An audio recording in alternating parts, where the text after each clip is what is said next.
We are back to break down all the best comic comparisons from The Walking Dead Season 10, Episode 4. From the ambush on Lydia to the Whisperer graffiti to Negan's escape, we truly have it all. I'm Woody Tondorf, which is an anagram for Dodo Frown Toy, and this is Panel to Screen.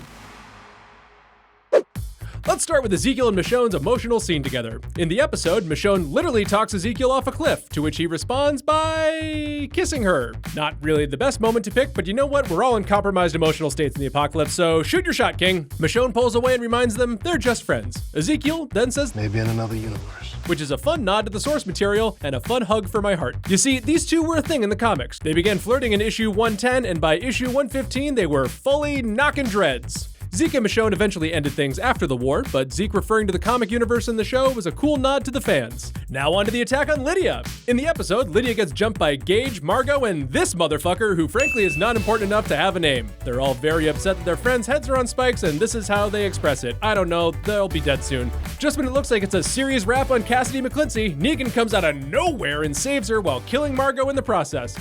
No one's gonna miss her, she sucked. Now you see, this scene borrows two major scenes from the comics. The first was in issue 134, where Sophia, yes, she's still alive, gets attacked by two boys at Hilltop in retaliation for stopping a kid from being bullied. Carl, who was also still alive, goes absolutely ham on them with a shovel and is eventually put in a cell until the adults can work out what happened. Just like how Negan, and eventually Lydia, were put in a cell after the attack. We covered this in previous seasons, you're very smart.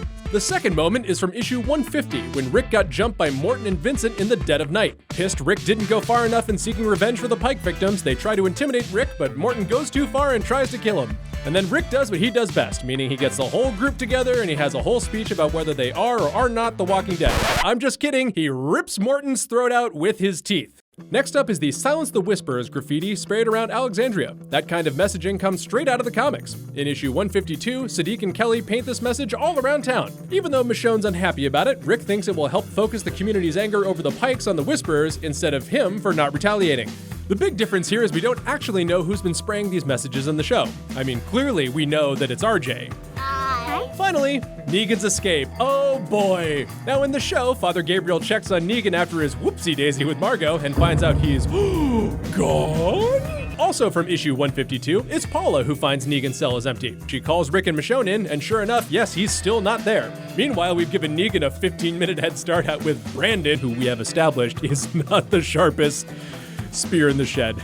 Now, we'll have to wait and see if Negan's escape storyline parallels the comics next week, but all I'm gonna say is the Brandon Death Watch is still on! And that wraps up Panel to Screen for The Walking Dead episode 1004. As always, some of the stories did not come from the comics, like the ones involving the Hilltop, Ezekiel's contemplated suicide, Magna and Yumiko's issues, and Luke's weird goodbye. Also, at this point in the comics, Ezekiel, Carol, Judith, and Rosita were dead, while Daryl, RJ, Dog, Cindy, Rachel, Jules, Jerry, Alden, and hashtag Baby Coco didn't exist. Also, Rick, Carl, Dwight, Maggie, Andrea, and Jesus were still around. Otherwise, it is like looking in a mirror. I'm Dodo Frown Toy. Hey, and make sure to subscribe to our official Walking Dead podcast, won't you? It's called Talk Dead to Me. It's on Spotify. It's on iTunes. It's on all of the great places where you get your podcasts. It's great. We have a voicemail line and everything. People call in. Maybe you will too. Like and subscribe to Skybound, and we'll see you next week.